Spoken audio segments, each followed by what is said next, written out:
Assalamu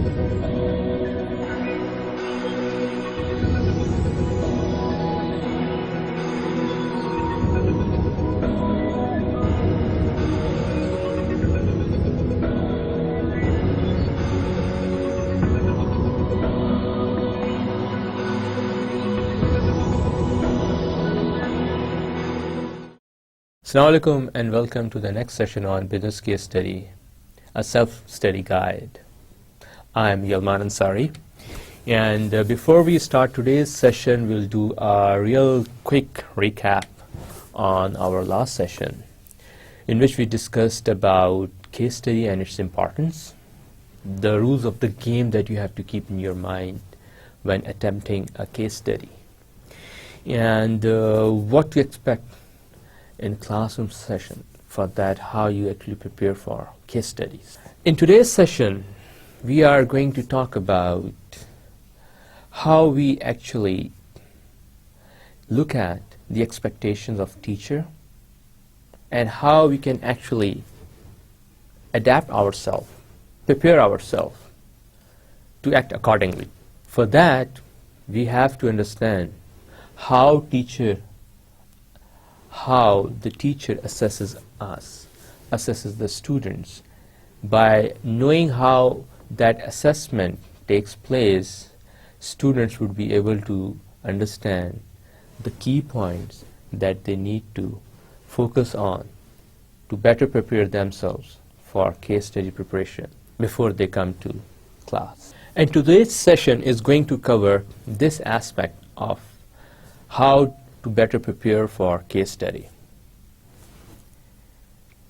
In our next slide, you can see a grid, a 2x2 quadrant that has this caption on it: how does the teacher assess you for grading? I deliberately used this heading to actually underscore the importance, to highlight the importance of case study preparation. It's not just about reading a case. Reading a case is just the first step. It's more about putting yourself in the shoes of those actors, those protagonists जिनका नाम इस्तेमाल किया गया है, जिनकी identity को छुपा कर किसी और आइडेंटिटी में, but the roles are real, नाम हो सकता है चेंज कर दिए गए हों. You have to find yourself in their shoes. You have to actually feel yourself in that environment where you could actually understand things not exactly absolutely the way they actually did, but close to reality. यही case study का मकसद होता है. That putting yourself in that context, how you actually now read the details given in the case study and how you actually feel the real urgency of the issue presented in the case study. ये चीज़ students को चाहिए realize करें. And if you can do that, then it will really help you with your case study preparation, your analysis, the strategies that you identify, that you apply, and your recommendation. उसके लिए पहले एक mindset का होना बहुत ज़रूरी है. So if I say case study क्या art है या science है, regardless of this discussion, it's a mindset. तो इसके लिए बहुत ज़रूरी है that you feel yourself in that situation that is given in a case study. So when you come up with this feeling, with this mindset, then it would be very easy for you to understand what are the things that you need to focus on more, because your teacher assesses you or is going to assess you on those aspects. So in this slide we are going to cover those aspects.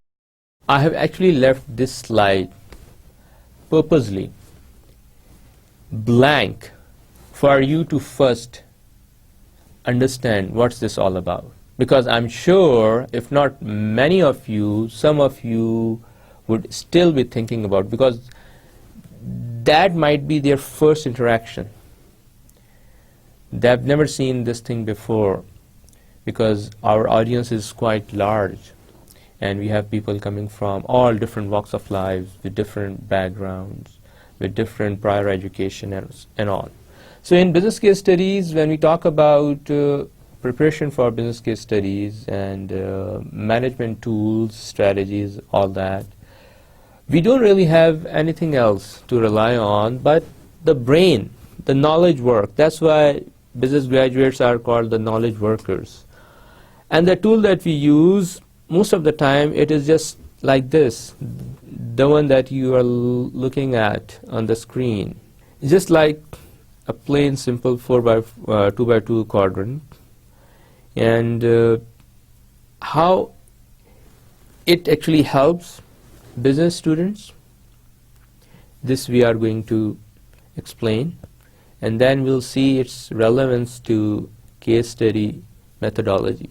But before that, how your teacher is going to use this case study preparation assessment is very important. The facts that a teacher looks into are going to be explained through this slide. And for that, if you allow me to write, then we'll walk through together. All right? This 2x2 quadrant is also known as a grid, जिसमें आप एक बड़ा square देख रहे हैं. अगर आपको एक छोटा सा dot on the screen, this is the boundary of this square, and within this square you could see 4 sub-squares. ठीक है? Right. For those of you who are new to this line जो आप देख रहे हैं, ये यहाँ तक जो जा रही है, it's called a horizontal line, जिसको आप x axis भी कह सकते हैं. Whereas this line going up is going upwards over here. This line is called a vertical line, also known as y-axis. और उसके अलावा you can see this line which is intersecting the other line on this point. You can all see that, right? So this is the center of gravity, आप इसको कह सकते हैं. So it goes all the way to the other side here.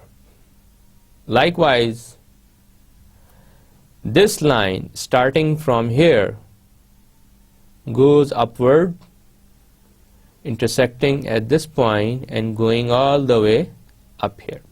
Now, you might be thinking, what's the significance of these two lines? If you recall, I just said this is your x-axis. When you talk about x-axis, it starts from 0 value and goes to the maximum value to this end. So now you can say, in the mid over here lies the midpoint or the middle value. Likewise, along y-axis, from minimum value to the highest value, in between lie the middle value. तो क्या हम इसको ऐसे लिख सकते हैं? From here all the way up to here, the values lying over here are roughly called the lower values or the low values. हम इसको लिख सकते हैं क्या? अगर मैं यहाँ पे लिखूं,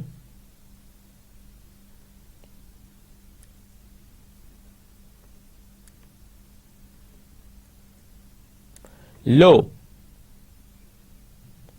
और यहाँ पे जो values हैं close to this region, can I call them the middle values?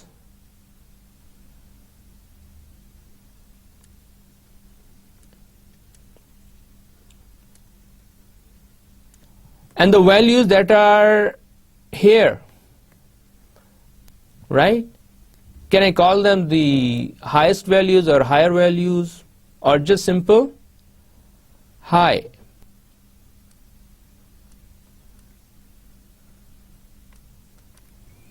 ठीक है जी. Likewise, यहाँ पे if we consider the y-axis, these values would be roughly called the low values. Here the values would be the middle values or the mid values, and here the values would be the high values, right? Or this point can be called the point of origin, or we can say it's a zero starting point. Now, how does a teacher assess you for grading? As we discussed earlier, case study is about the practical application. Those concepts that you get to study in your book for any particular course, you get to apply those concepts in a real life setting, in a real life actual situations which are presented to you in case studies. Case studies sort of bridge a gap between your book and the practical application. Yes, you've got it right. Your teacher actually assesses you on the basis of how good you are at the application of those concepts that you learn in class, and how actually you are good at applying those concepts to different challenges, situations, issues given in different case studies throughout your course in that particular semester. So there are two things relying on which your teacher assesses your performance. One is in-class learning, and the other thing is the application of concepts learned in class, जिसको हम कह सकते हैं in-class participation. And let's assume we take the element of class participation on the x-axis. Let me write here.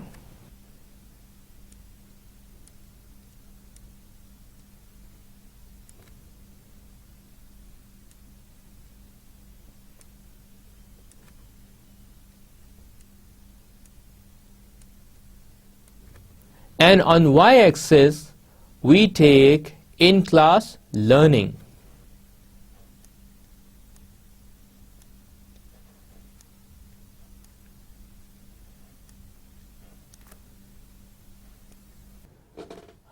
These two dimensions tell you the expectation of your teacher from you. And these quadrants we get to make a lot for case study preparation. And your teacher gets to make this for his or her own personal assessment in terms of how he or she is going to initiate discussion in class, so that that discussion gives you an ample बेताशा किस्म की आपको opportunity दे in-class learning की and in-class participation की. And that would help the teacher assess you in terms of your involvement in case studies. So if you look here, if your in-class learning is lying somewhere here, between low and the midpoint, somewhere here. And your class participation is lying between low point and the midpoint here. Then you will fall in this quadrant. Anyone who is lying in this quadrant won't be feeling happy, because this quadrant tells you that your participation is weak, because your learning is weak. So anyone who is falling in this quadrant would get not a good grade, but probably a bad grade. अगर हम यहाँ पे लिख देते हैं कि that person is falling here to get a D grade.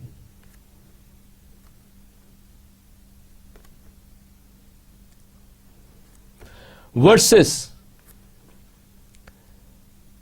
that person, अगर आप देखें upper right corner, now I hope you all see that here. This is the quadrant that tells you that your class participation is high, as well as your in-class learning is high. Why? Because this quadrant lies, if you look at the x-axis, it is towards the high side, right? Here. And more than the mid side, right? Whereas this quadrant is lying on the lower side, on both axes. Here the x-axis and here the y-axis. And this quadrant is lying on the higher side, on both axes. If you look across here, follow the dot, it's here, right? And if you follow the dot here going down, it's here. So anyone falling in this quadrant is exhibiting, is showing high learning and high class participation. So if you follow this dot and you go all the way across to the y-axis, then you would come to know anyone falling in this quadrant is lying on the higher side along y-axis. Meaning what? Meaning that he or she is showing high in-class learning, aptitude, involvement, as well as gaining of knowledge. And if you follow the dot going towards the x-axis, so here you conclude that anyone falling in this quadrant is falling on the higher side along the x-axis, which measures your in-class participation. So obviously anyone who is falling in this quadrant, simply put, is showing high class learning and high class participation. And this is what your teacher expects from you. So you will definitely get an A grade.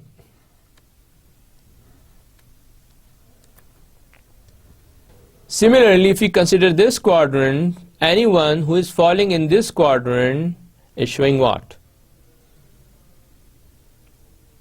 He or she is showing low in-class learning, right? But high in-class participation.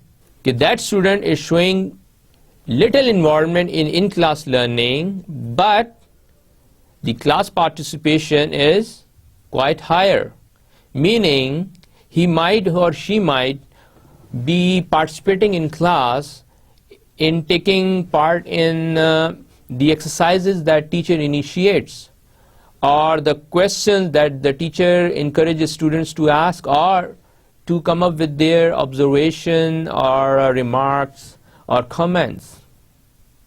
But those participation show less involvement with class learning, they don't show the subject matter that has been taught in class much in depth.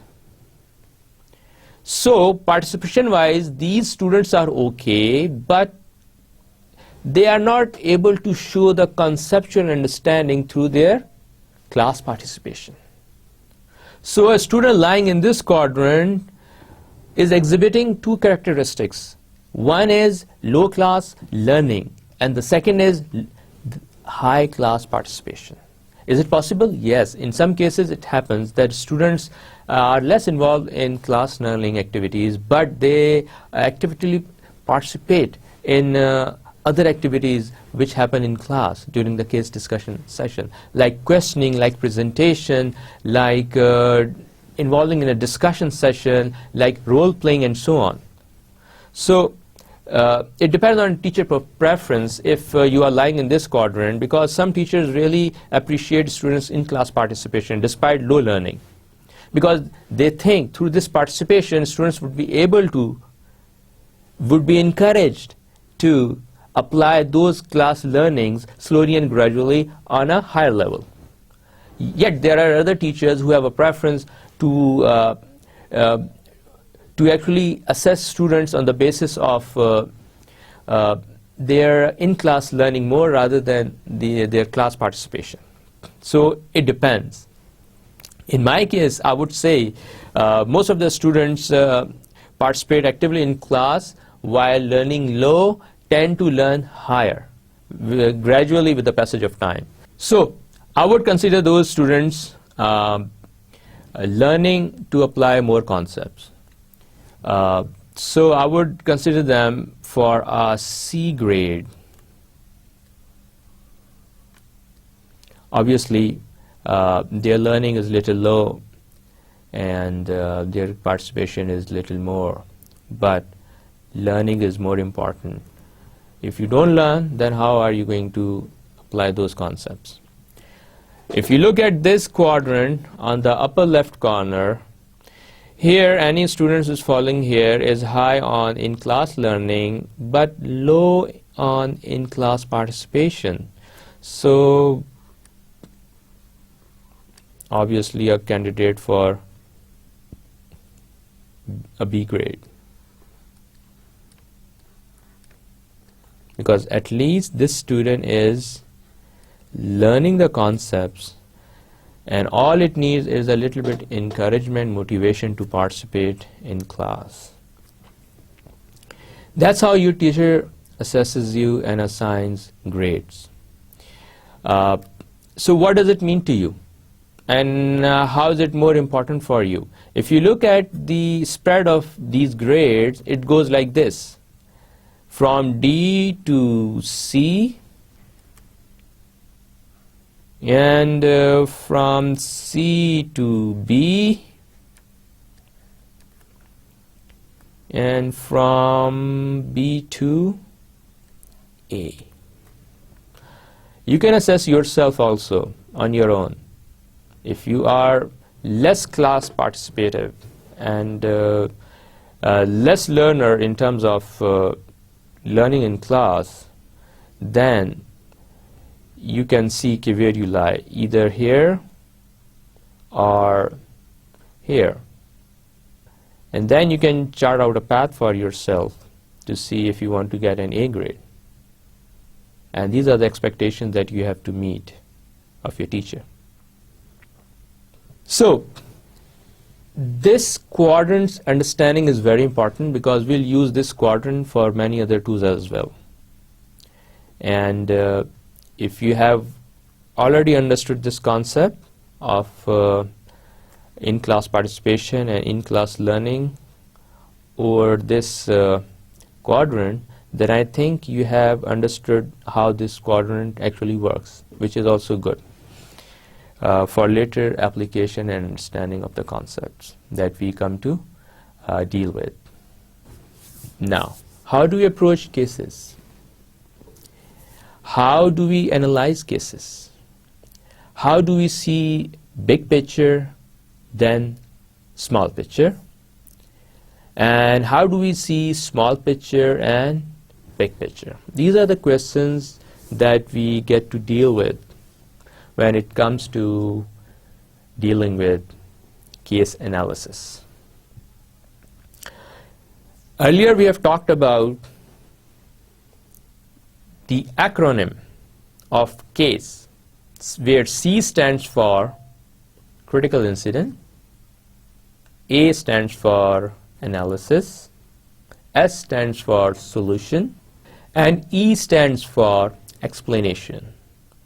So now we are discussing the second part, which is analysis. A stands for analysis.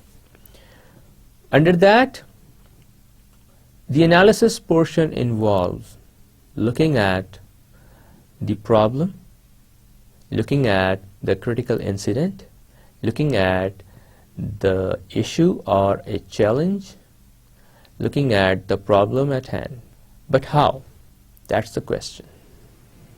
And this is the most intricate part of analyzing business cases. As much complex as it gets, there is hardly any one clear way of analyzing a case, as said earlier. But there are certain key points that you have to keep in your mind. First, read the case in depth, meaning you must know what the case author is trying to say, is trying to portray, what he is or she is trying to convey, and what's the feel of the expression conveyed through the text, the main body, the words used in the case. Then you must note down all important occurrences, events on a piece of paper. While you are doing so, you must also keep in your mind that you must follow a specific timeline, which means the sequence of those events recorded on the piece of paper must be in an order of time, must be properly sequenced. This is really important. Yes, you can think of yourself as an investigator, as a detective who is trying to investigate a crime and recording all incidents that occurred and gathering all pieces of information at one place. That is what you are pretty much doing. And this is quite similar to actually when you apply the concepts learned in the class setting, learned in the book, and when you apply those concepts to a particular situation given in the case form. So I cannot overemphasize on reading between the lines. By doing so, you actually infer the real hidden meaning, and for that you must have a good dictionary besides you. You must have a good understanding of different phrases used in that case study, and never shy away from consulting dictionary or doing online searches to actually find out more information. Sometimes it is good that students search the internet, they search related market information, competitors information on the internet to develop a sound background information about that particular company, its products, its rivals, its competitors in the market. That helps. Some of the times it also helps if you don't know the company and its background, its history, its products, it's better if it's unknown to you that you go to the internet and go onto the internet, and then over there you actually visit their websites and see their different activities, how they operate, what kind of products they have, in which regions of the world they have presence, and so on. Also read about the bios of their top management. This is really important. And after that, when you start analyzing the case, you have already written down all the important points. You have sort of created a synopsis of the case. Then you picture yourself. Where do you stand?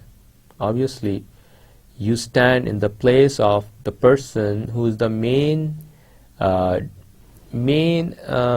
person focused on the case, or one of the individuals who are around whom this case revolves.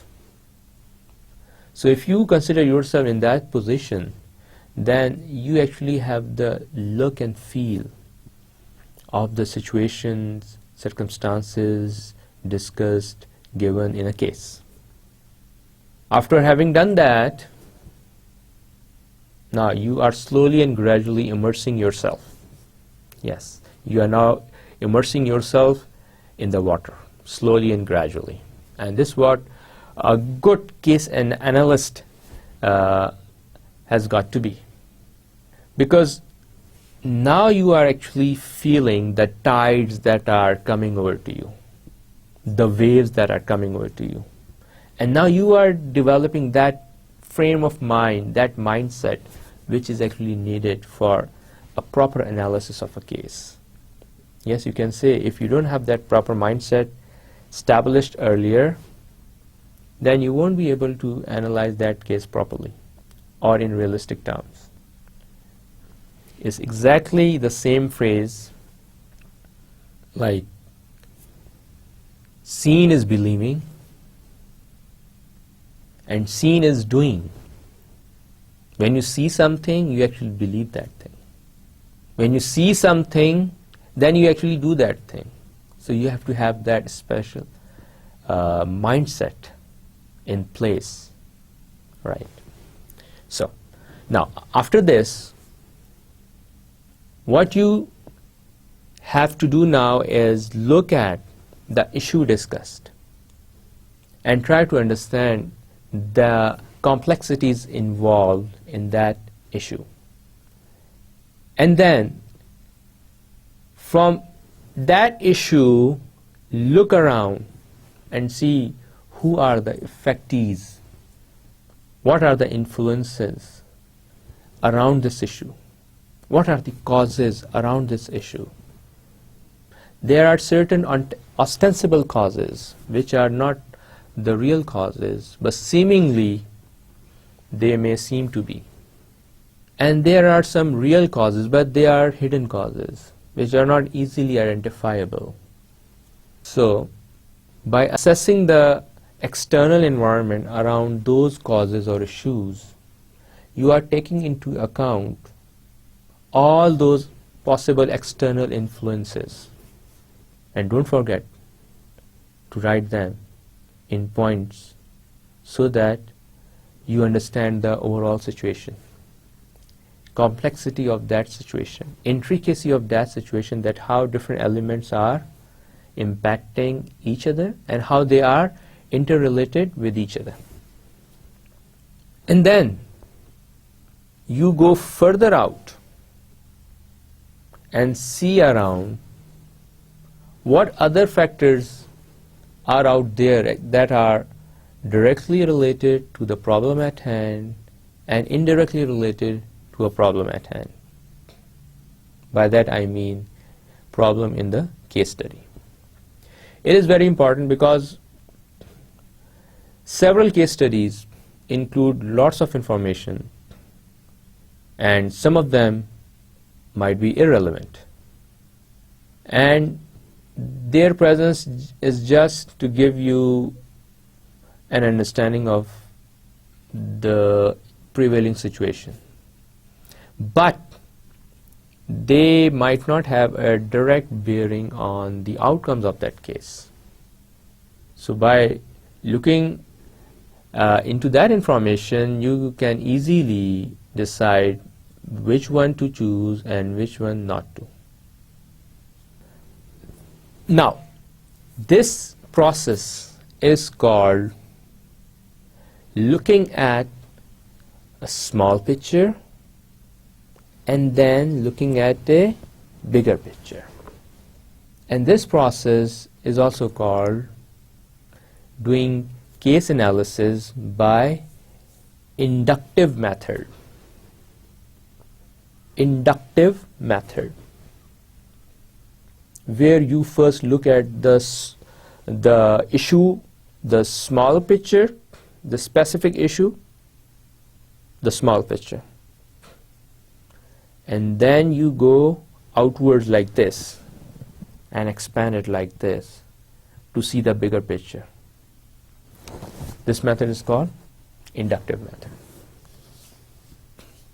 There is another way of looking at things, and this way includes looking at a bigger picture and then looking at a smaller picture. It is the opposite of induction method, and this method is called deductive method, where you actually deduce something by deducting something, by inferring something, by realizing something. And this latter method is much commonly used in our classes these days.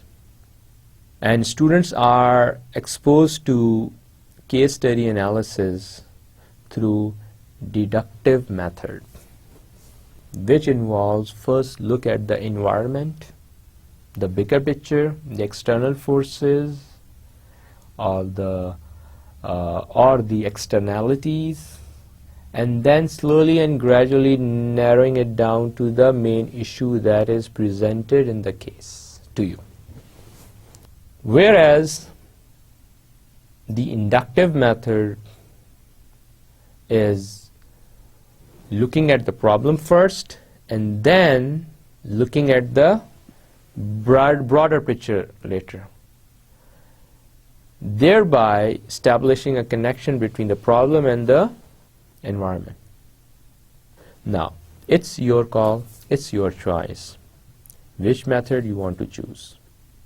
It depends on your preference, your comfort, your likeness.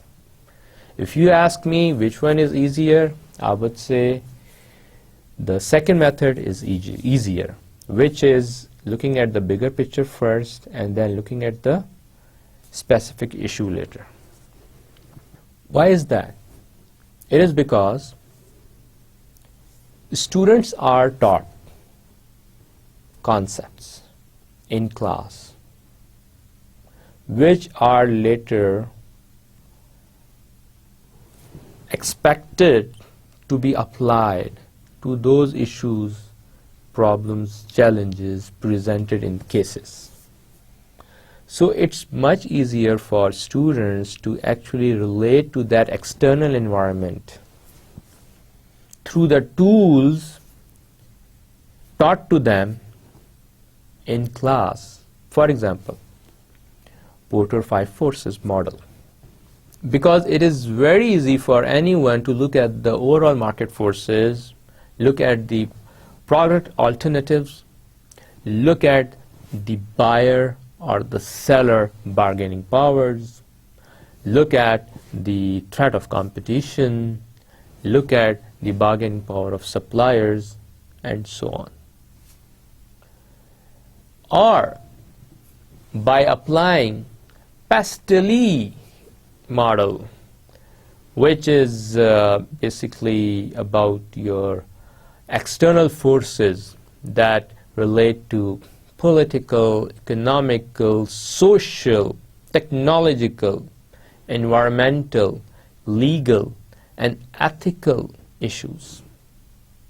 It's very easy to do that because students should start with something that they are quite comfortable at, that they feel things which are taught to them in class in direct relation to the concepts given and the issues discussed in the cases, rather than starting from the problem first and then expanding it out to analyze the other factors. But slowly and gradually you will develop the knack for it. You will develop the mastery over solving cases. And then a time would come, sooner or later, depending on how much interest you have for analyzing cases, that you would be quite comfortable doing problem analysis first and then looking at the bigger picture, which is the external environment and so on, the external analysis. So it's your call which one you want to choose. You want to go with the inductive method or deductive method. So that's the starting point. By doing so, if we go with the deductive method, that you have first analyzed the environment, you have analyzed the market, you have analyzed the competitors, you have analyzed the government regulations, all you have done by applying the Pestel model, which I've just explained to you, or by applying the Porter's five forces model, which I've just explained to you. So if you collect all the pieces of information and put them on those models, then you would be able to do the external analysis quite easily. So basically, what a student should do actually when it comes to case analysis, there are mainly two ways of approaching a case, either by looking at a smaller picture first and then bigger picture later, or it's vice versa, which is first looking at its bigger picture and then a smaller picture. As I've mentioned earlier, cases are built around a particular incident or a situation or a challenge. So you might be directly asked to come up with your suggestion regarding a particular problem that is given to you in a form of a question, जो कि case में पूछा जाता है towards the end, and sometimes teacher hands out those questions. Then in that situation, you know what to do, what is being asked. उस situation में आप problem को फर्स्ट एनालाइज करेंगे या बिगर पिक्चर जो एक्सटर्नल फोर्सेस हैं, external environment है, जो एक्सटर्नैलिटीज़ हैं, जो उसके इर्द गिर्द जो उसकी सिचुएशन को डिफाइन कर रहा है, उसको पहले देखेंगे. It is just like that when a patient comes to you with a disease. So you are a doctor. You look at a patient for his or her disease, or you first consider the environment where he or she is living, because that environment might be the real cause for the illness. So it goes both ways, and the choice is yours. You start with the environment first, then disease, or you start with the disease first and then environment. So with that, we conclude our second session on case study understanding, case study guideline, and in this session we have talked about the student-teacher expectations and how they are met, and for that how you can better prepare yourself. We understood the concept of quadrant 2x2 grid, which is quite often used in management studies, business-related courses, and you should all be familiar with that. And then we talked about what are different approaches out there to use when analyzing a case. All right, so now we move on to the next slide. The next slide that you see on the screen is worksheet number 1. It has 3 columns. One is explaining knowledge, the second one experience, and the third one creativity. Why have I chosen this slide for you? Because this would encapsulate, summarize all the past discussion that we have had so far regarding case study and the purpose of case study. That how you utilize your knowledge in light of your experience to come up with a creative solution. And here is the graphical way of showing you that. Follow with me. Now let me draw here something that you would notice. Let me put first 5 dots here to represent your knowledge, and then comes your experience. Again, the same 5 dots here.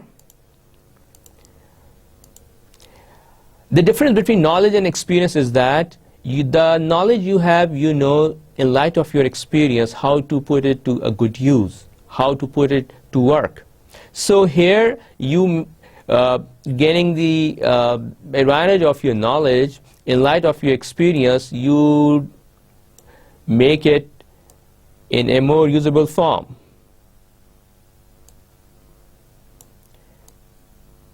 By connecting all these dots together to make it something recognizable, right? Whereas under creativity, we use not only your knowledge but also experience to come up with something that is remarkable for your organization. By connecting the dots in a different way and form to create something remarkable for your organization. So here we go. If you can recognize what I'm trying to draw here,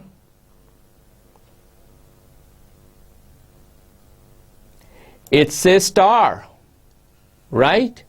So this is the entire purpose of a case study, that you use your knowledge, the concepts learned in class, and that in light of the experience that you have had so far, if you're coming from different work background, professional knowledge, your experience in different organizations, in decision making, in problem solving, in analytics, the application of those tools to interpret different results, and then through the use of your creativity, you come up with a cutting-edge solution.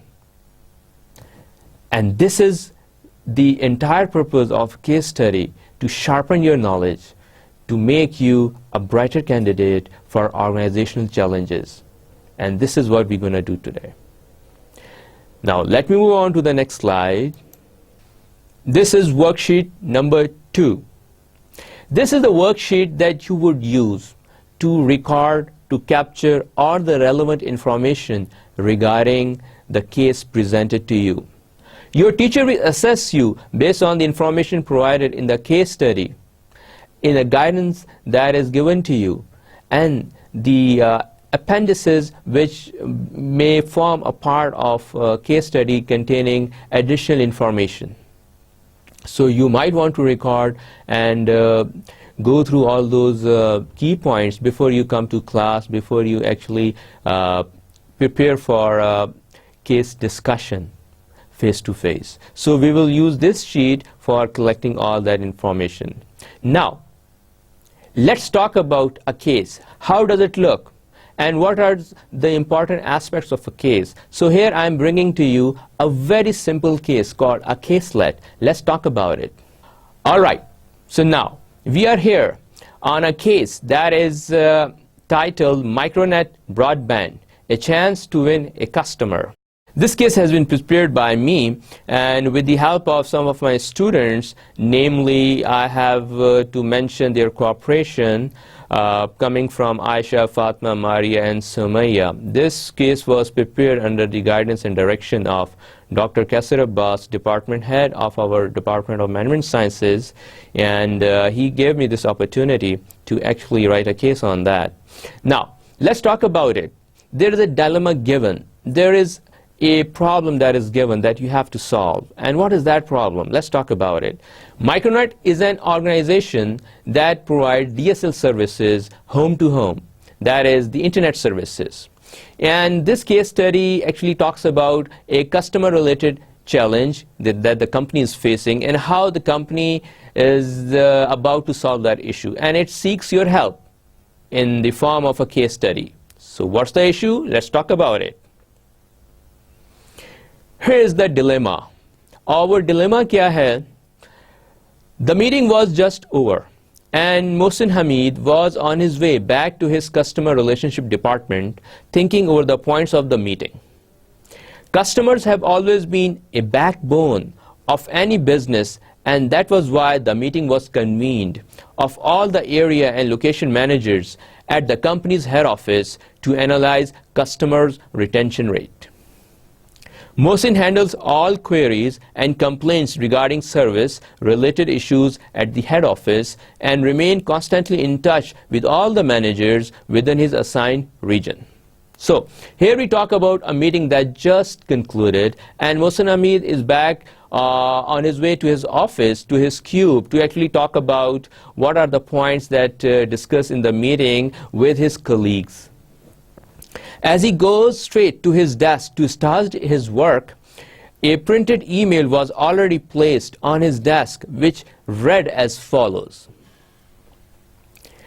Dear Mr. Mohsin Hamid, in following up on our last conversation regarding the warranty issues of UPS, I am still wondering what has been discussed regarding this matter. So there is this email from a concerned customer that is sitting on his desk.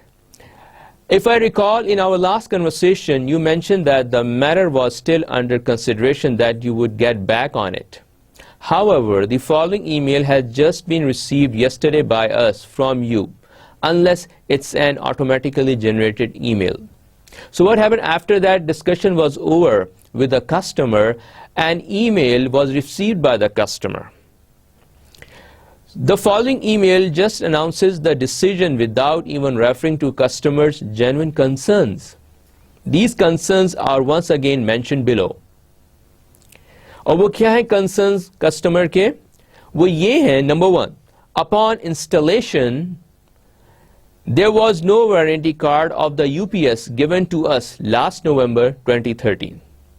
Micronet Broadband provides you router. Along with that, a UPS to avoid fluctuation in the power so that you can have the internet without any disruption. That's why they're talking about the installation of the UPS. And the customer's concern is that there was no warranty card given upon its installation. Second point, due to power fluctuations from the regional grid station, the transformer got burnt in March and the whole unit was replaced by Neatel because the warranty period of 1 year covered it. What happened? In the month of March, because of power fluctuation, the UPS got burnt and it was all replaced by Neatel without any extra charge. Point number 3, again the same incident happened now in October 2014. Almost after 6 to 7 months, and then just 2 months before the warranty period expired, but now we have been told that we have to pay half of the price, which is quite opposite to company's earlier policy. Now this time the company is charging half of the price to the customer for replacing its UPS. Now that's the genuine concern. My question is, can the company change its warranty policy on its existing units without informing its customers in advance? As this is the second time in less than a year that this UPS burned because of power supply fluctuation and had to be replaced, over which customers have no control. It seems that this incident could repeat itself and UPS are not that reliable. So that's the customer's genuine concern, that if this incident keeps happening over and over again, then what's the use of having that service? Because each time you have to pay half of the price of replacement, which is 3,500, that would exceed the overall cost of the internet usage, right? So I would urge you to address our genuine grievance and ask the customer support department to find a win-win settlement of this matter. Otherwise, incident of UPS burning make the service cost quite exorbitantly expensive, and this seems an extortion of customers as each incident costs rupees 3,500 minimum. Thank you. A concerned customer. Now this case study ends with a question that you as a student have to find a solution to. Okay? So the question is, a concerned customer is facing genuine grievance, and you have to address that genuine grievance by looking into this matter, which has been given to you in a form of a question. Taking into account competition in the market, how would you handle this issue in a win-win way if you were in the shoes of Mr. Mohsin Hamid? So now, looking at the current competition, there are of course your rivals, your competitors already operating in this DSL internet services market. How would you handle this grievance matter to satisfy your customer in such a way that your customer is also satisfied and there is no damage to your organization as well? That is what we call win-win situation, that both are happy, both are satisfied. So how can you go about it? What kind of solution can you suggest? And now this is a real-life challenge. This is a real-life corporate problem. And now you have to assume the role of Mr. Mohsin Hamid. Like we have talked about it earlier on, that you have to play the role of protagonist. Obviously, of course, I have changed the name of the real character in this case study so that the focus remains on the issue, not the person himself. So now we talk about this issue, that how can you come up with a possible solution that is agreeable to both parties, that is your customer as well as your company. So how can we go about it? Let's talk about it. Now, the first thing you have to do is you must read the case once again, as many times as you feel completely satisfied that you have grasped all the information given in the case. Now I would go through each line and see if there's anything that needs to be highlighted. So here I'll go. The meeting was just over and Mohsin Hamid was on his way back. So here they are talking about a meeting, right? So I would highlight meeting. And then I would talk about Mohsin Hamid on his way back to his customer relationship department. So it means that Mohsin Hamid belongs to a customer relationship department, obviously. So I will highlight this as well. And then thinking over the points of the meeting, customers have always been a backbone of any business, and that was why the meeting was convened of all the area. Now here I'm going to talk about the importance of the customer. So here we go. Likewise, that way you can go on and keep highlighting important issues, information giving in your case. Once you are done with all that, then what you're going to do is you will scroll down and see the question, read it once again. Taking into account competition in the market. So what do you have to take into account? Competition. And then how would you handle this issue in a win-win way? Now your challenge is to come up with such a solution that is acceptable by both parties, that your manager, your company, as well as the customer. If you were in the shoes of Mr. Mohsin Hamid, so now you have to play the role of Mr. Mohsin Hamid to actually come up with that solution that would be acceptable by both parties, that your company and yourself. So with this, now we move back to the worksheet number 2. Now here we are back on worksheet number 2. Now this is the quadrant. Here you will write all the information pertaining to your competitors. And here you are going to write all the information that pertains to your market segment, the customer that you are targeting, the types of customer that you are targeting. So here you are going to write information that is relevant to your competitors.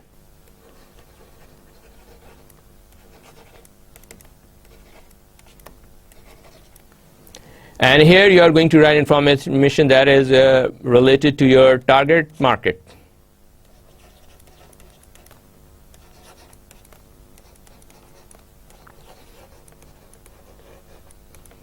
And I hope you know what target market means, the kind of customers, the kind of market, the kind of household, the kind of people that who are our customers. So we are going to write information about that, about what kind of customers they are, what kind of background they come from, and what kind of their monthly income or earnings, things like that, that you want to come up with a customer related profile. Third, here we're going to talk about how well we can come up with a win-win solution. For that, you first need to identify the problem by writing the issues mentioned in that problem. There was a warranty issue, there was a UPS burning issue, and there was a charging customers excessive amount issue, right? And one more issue, that the warranty card was not given to the customer. So those would come under problem. And here would come your positive conclusions.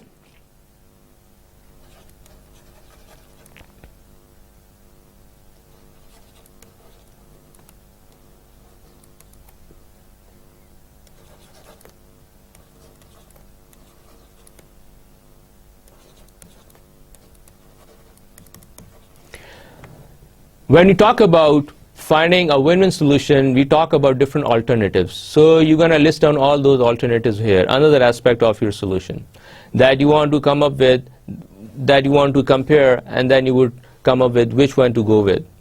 So that's how you are going to collect all the information and all the data given in your case.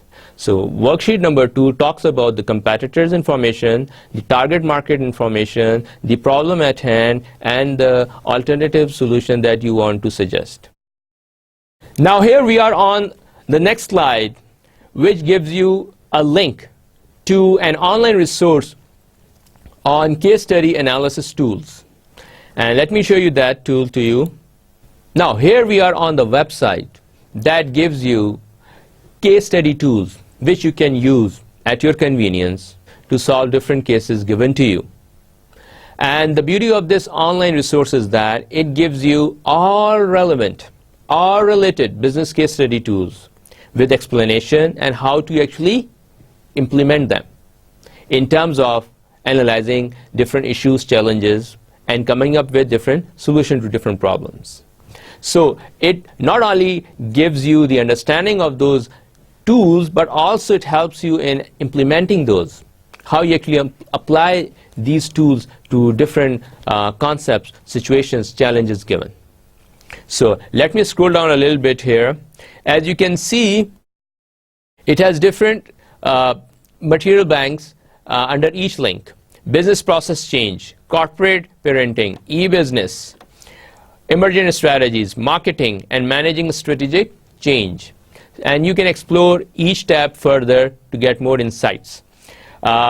Business strategy, shareholder analysis, strategic analysis, strategic choice, strategy into action. So these are some of the tools that we get to use from time to time. And if you look here, most important, if you look here under strategic analysis, the critical success factors and core competencies, Pestle analysis, Porter's diamond model, Porter's 5 forces, product life analysis, Porter's value chain, SWOT analysis. So these are the things that are pretty much applicable in our case. So you can refer to them and you can see how you can apply those concepts. So this is the website I would recommend that you visit and explore this website as much as possible so that you can get more information on how to apply different case study analysis tools. So this online resource on case study analysis tool would come always in handy, and keep that link secure. Now we move on to the next slide, and here's a recap of our today's session. We earlier talked about the case study preparation, and we talked about teachers' assessment and the expectations of students, that how actually to meet those assessment. And that was very important, because if you don't know how you are being assessed, then you won't be able to prepare yourself very effectively. So you must know what are the expectations of teacher, and you must know what are the things that you need to take into account, which are very important for you. And the third one is the case study and its tools. We read a case on micro broadband, and then we talk about different case study tools that would be needed to actually solve that case. With this, our second session comes to its conclusion, and we look forward to seeing you in our third session. Thank you.